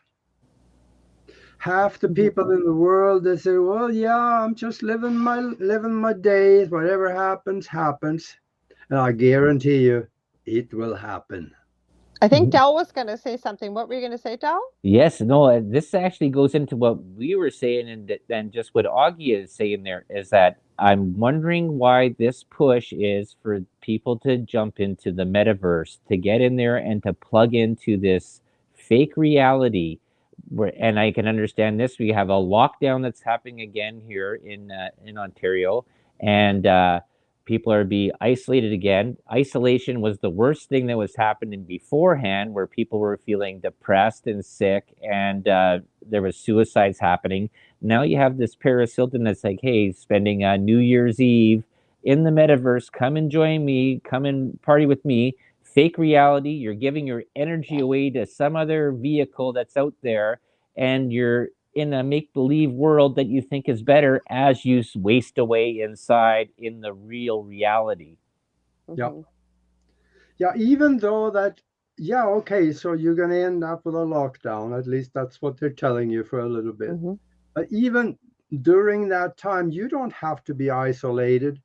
Oh no. Connect with people in the world Mm-hmm. through the internet. They could lock me in to this room for the next year. I would never be alone because I have people like you guys and the rest of the people that I'm Mm-hmm. friends with in different parts of the world. Yeah. I spend a lot of time on my phone talking to people Yeah. in many different countries. There are Yes. days when I spend talking three different languages from different parts of the world. Mm-hmm. And I enjoy that. That's why I could call them on the messenger and stuff. Mm-hmm. No, I prefer the phone because Mm-hmm. I have control of that a little different and it's a little more personal somehow. And I like the phone. Mm-hmm. So you can, if you, even if you're locked in your room somewhere, to stay there, you have the whole world open to you to That's what I associate. always say, the whole world at your feet. I do want to do a shout out to people in the chat here. We've got Luis Carlos that said, "Hey, Sean," because we had Sean. He's been kind of quiet, but we had Sean from, sorry, Sean, I'm going back, Chasing the Truth. And then we've got Luis Carlos. He said, "Everyone looks so tired." I'm not tired. Are you tired? Well, Dell might be worked all day. How about you, Augie? I couldn't hear the last part of that I said, segment. "Are you tired?" The Luis Carlos in the chat says you guys look so tired. I'm No, not no, tired. I've been on the He's I've been been on busy. the since like 8 o'clock this morning. So I've been 11, 13 Oh, hours now. wow. So, Wow. mhm. And then he says, "Oh, you guys from Canada." We're from Canada.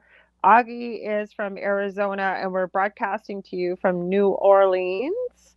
And Dave Petrella says, "Hi, everyone. The metaverse is the artificial golden age because that's what the age of Aquarius is." And then Carlos says, "I'm here too." Sorry, or Luis Carlos, sorry. And then Dave added, "The real golden age is on the opposite side from Aquarius in the age of Leo." And Luis Carlos also added, "Yes, long day at work. It's good to hear you folks. I'm glad I found you." We've got somebody else posting in a language I'm not quite sure what it is, but welcome everybody. Please join in the conversation. So, what's your thoughts about that? Dave's an astrologer, and I don't think I've really heard about the age of Leo. I don't know. You guys, have you heard anything about this being the false golden age? Well, I I don't know know. with the Egyptians there, that was the whole part with the Sphinx there that was pointing towards Leo constellation, and that's maybe what he's maybe talking about there. And yeah, well, who knows what's good? There's this whole wheel about the Golden Age, Silver, and Bronze Age that goes around. I guess you would say the wheel of whatever I think whatever 36,000 years or 46. I can't even remember right now. I am And I am going a little bit to tired, so like I worked all day, and then she woke me up just before we came on I here am earlier. going So to I'm stop this for a sec because there are people that are going to need help here in Canada. I just got a message. I'm going to read it to you guys. Um, this is from Quebec. Um, SHIT is about to hit the fan. The fan army is in Quebec. They want to take their children into camps. I guess those that aren't jabbed. It says soldiers have leaked documents to say they will isolate kids from their families if they have the CV, and they've asked for God help us all and to pray for them. So that just came through, and that's why I'm sharing it on here because this person lives there. I know them well, and we're talking about trying to focus on what we want. Now, when you're in a place of fear like that, I don't know what you can say, Augie. It's almost like Gestapo, like stuff that would happen in history back beforehand, and Mm-hmm. history is going to be repeating itself again. Mm-hmm. So I don't Yeah, know how we can help. yeah, they as long as they get away with it, they'll keep doing it. But what we need to do, we keep doing it too. Know what we want. Mm-hmm. If we want our future to change, we have to know what we want it to change to. And be And then clear we about it. put that put a bow on that and put mental, wonderful, colorful mental images with it. We fill it with emotion for already having it and having the benefits of it. We have to develop that feeling. That's how we communicate with the universal mind. And then fill it with love for everybody around you enjoying the benefits of what you want. Hmm. There's got to be for more than three people. That's something in universal law about that. Don't just want something for yourself. Okay, so For who's more the three? people. So if you say three people, now that's something new I've heard. So not just for yourself, you want it for other people too as well. Yeah. Hmm. And then when you have figured out what you want, you put pictures with it, you put detail in it, you put emotion into it, you put gratitude for already having it, and then you place that in the future Hmm. at a time coded event. Forget the calendar, it means nothing to the universe. That's man made.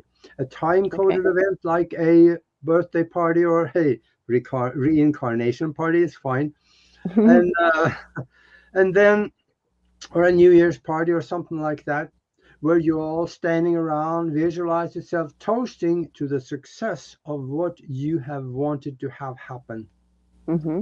And then every day you go back and forth, visit that thing, put more details into it, get take one section today and develop that total picture of it. Another section of it tomorrow, third, just develop the whole thing so you have a clear picture of how it would look like, feel like, and how everybody will enjoy it. Hmm. Now you develop, when you go back and forth to it like that, you lay down attractor strings, little white threads outside of the physical that you can't see. Hmm. But those strings pull you up this timeline to that thing in the future. And as long as you keep doing what you can do in order to help it happen, things will happen to help you. People will come into your life that can help you That's true. realize it. They'll drop out of the sky just about to be able to help you.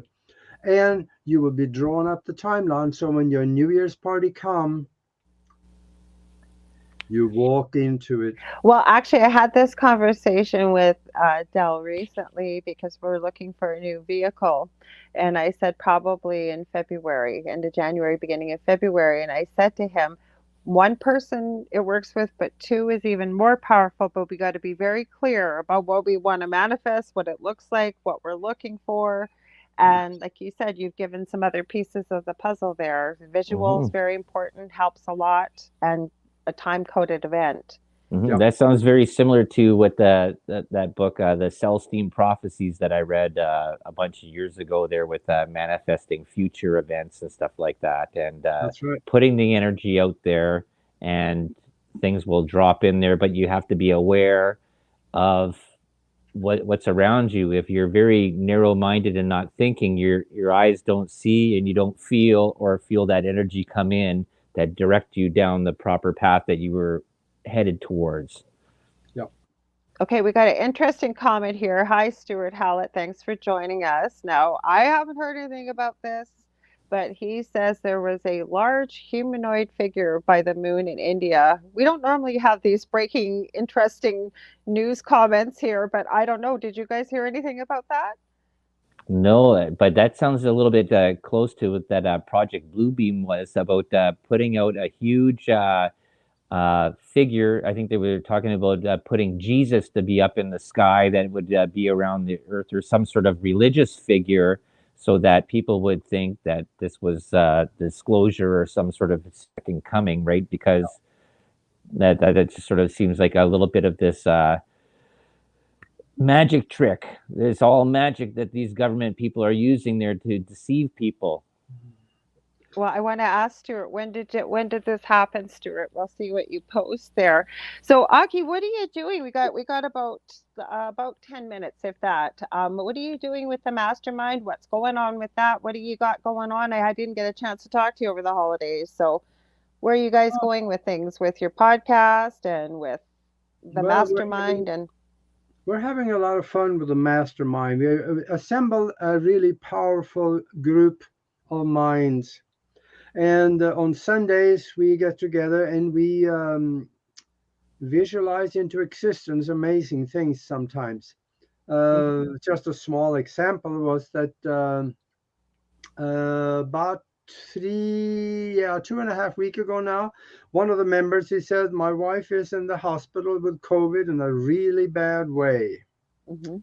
So we wrapped our mastermind around her, and for some reason, I kind of spit out like she was going to be home the next day. Did we have Mhm. a quick recovery? Mhm. That evening, he called and he said, my wife's home. She recovered so Wow. fast that the doctor said there's no need for us to keep you here anymore. So he sent her home. Right. Now she's back out driving cars and cooking dinner again. She's I'm fine. sure most people know, but people that don't know what the mastermind is, can you refresh your memory for them, Now, Marty? the definition of a mastermind is when two or more minds are united in harmony, they create a third mind, Mhm. which is the potential mind power of the two or more of them multiplied by each other.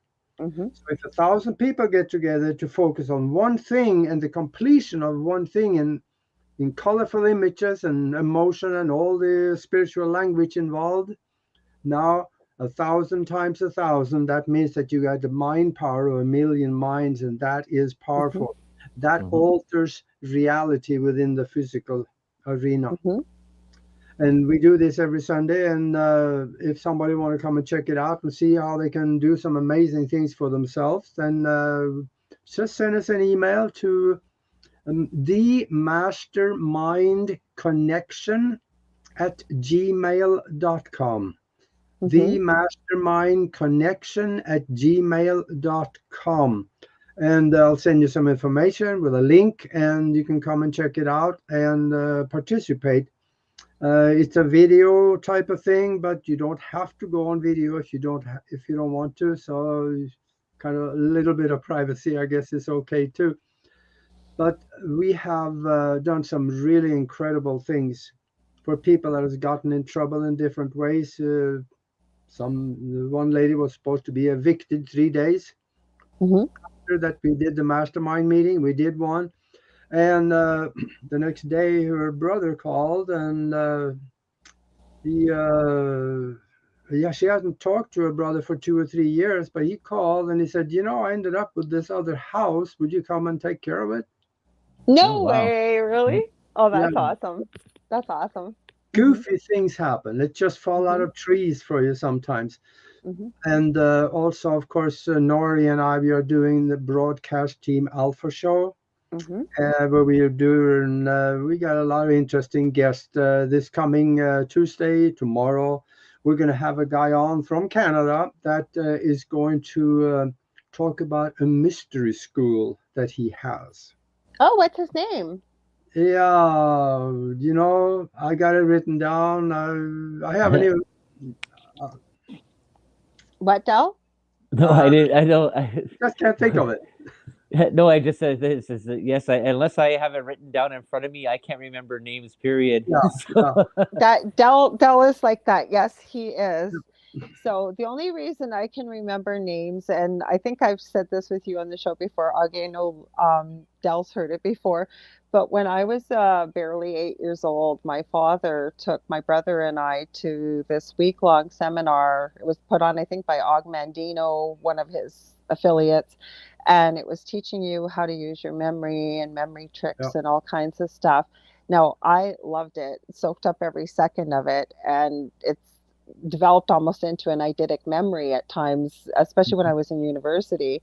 My brother had ADD and didn't get anything out of it. But the funny part was, one of our school age friends, because we weren't at school for the whole week, told everybody we went for brain surgery. So I Mhm. guess in a way we did. But Yeah. it's important, right? Like we've talked about this when you've been on this show, that you can train your mind to become better at these Yeah. things if that's what you wish You to can do focus that. on. And Hmm. I would also, I wrote a book, Spiritual Science, Higher Conscious Thinking, and How to Access the Universal Consciousness. Hmm. In there, I teach people how to use their mind in ways that you normally would think would be impossible. Hmm. And I go to Amazon, put my name in there, and the book will come up, and you can see all the subjects that is written You've about got it. your second book, and I always forget. I just know it's about the billionaire mind, right? Is it? Yeah. What's the Mhm. second title again? It's longer. Oh, he's gonna pull it out. He's gonna pull it There out. you He's go. got 2 books. Yeah, there we Uh, go. He's got 2 books out. Okay. Okay. Spiritual science, higher conscious thinking, and how to access the universal consciousness. Okay, but what's the second book too? Because you've got 2 books. That's universal success principles and how billionaires think. Yes, I knew it was had billionaires, and I always Yeah. forget the names.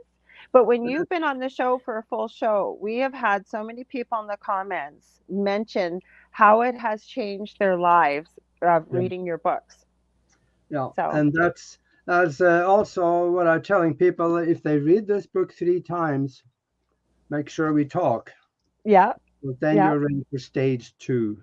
stage 2. Yeah, I don't think I've ever told Dell too. How many words do you read per minute, Augie? Because this is with the Zox training and stuff. Eh? How many words per minute do you read? Yeah. And the stage 2, that is more like that's when you start bending the laws of physics in order to get things done. Yeah, but how many words per minute do you read? I don't know. The Zox Pro training course that the mind development course I was teaching for a year, some 25 years ago, we could fly through a book in about 3 to 5 minutes. Yeah. And we absorbed the information with 95% retention.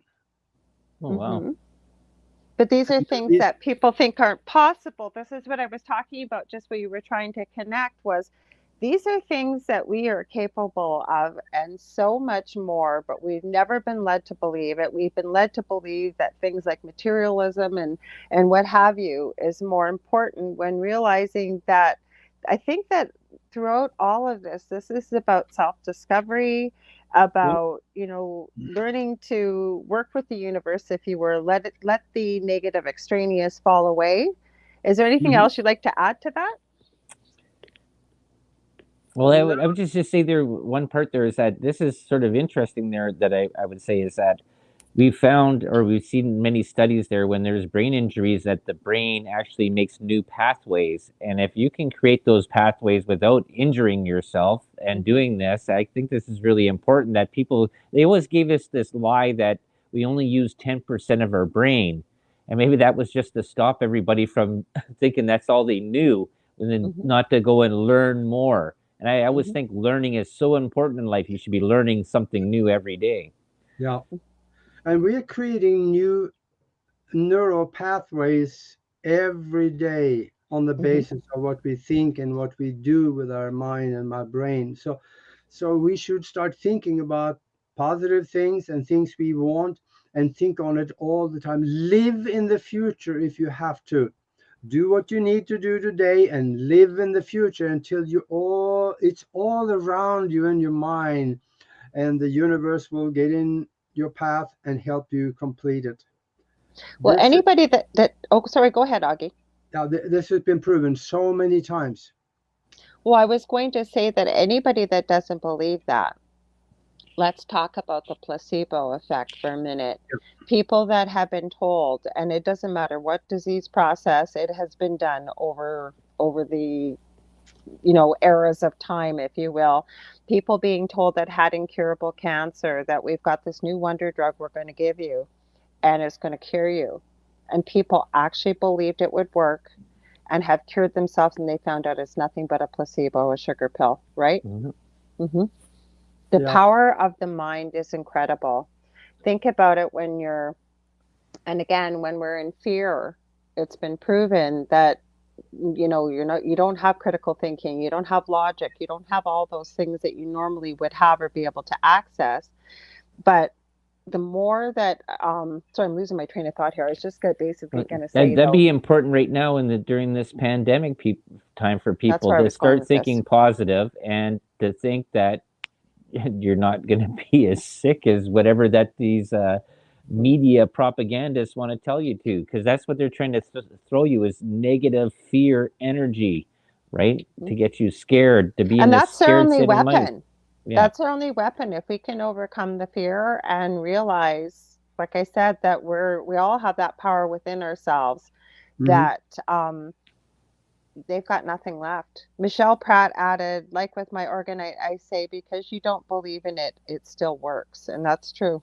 Hmm. It Yeah. really is. Well, you guys, we are almost out of time. Augie, I'm so glad. I'm so sorry. I tried everything. I kept trying to.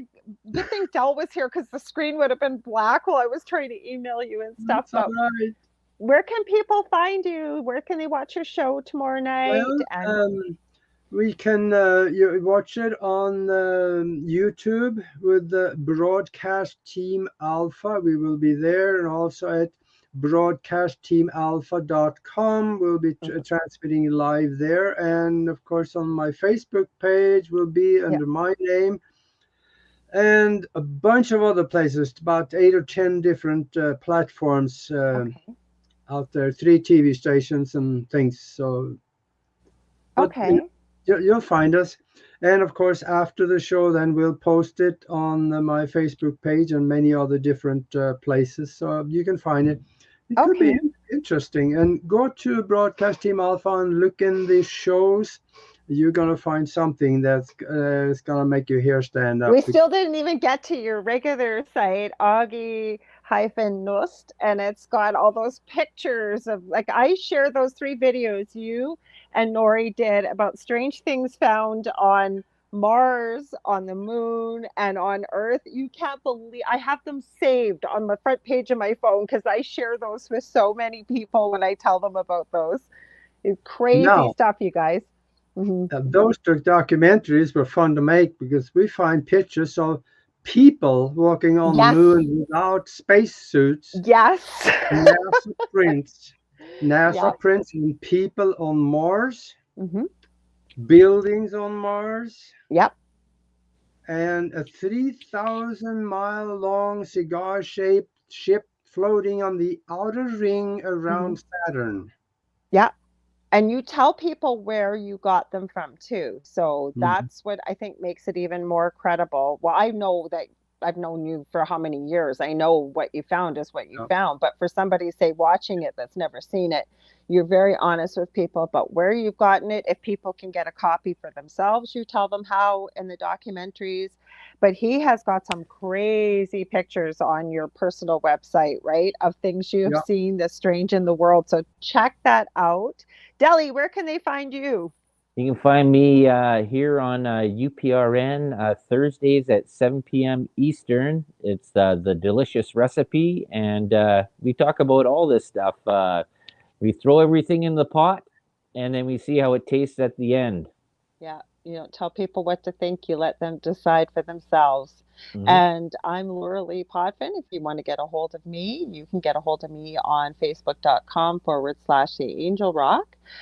Keep your eyes open because I am presently in the process of finally opening up my shop with all the resin pieces and be quite a few spiritual pieces in the way of crystal charging plates, pendulums, runes, you name it, even things like chessboards. So I'll update you guys more with that as time goes on. I have 2 groups on Facebook: Paranormal University for all things paranormal, and then the Angel Rocker Tribe for many of the things we talked about with Augie tonight here, as well as with Dell. And I'd love to have you guys join. I want to send you all so much love and light. And again, although we talked about kind of what happened this year as well as where we are at right now, if anything, please focus on exactly what Augie was talking about. I know I talk about it quite a bit about focusing on what we want to see, not what we don't. And I think he gave some really good practical advice here. So we will see you next Monday. I'm working on a guest for you guys. Not quite sure yet who. They fill up pretty quick, the spaces, but we've got some great guests coming for you too. So take care, and we will see you next Monday, everybody. Have a good one. Thanks for being here, Augie and Dell. Live long and prosper. Live long and prosper.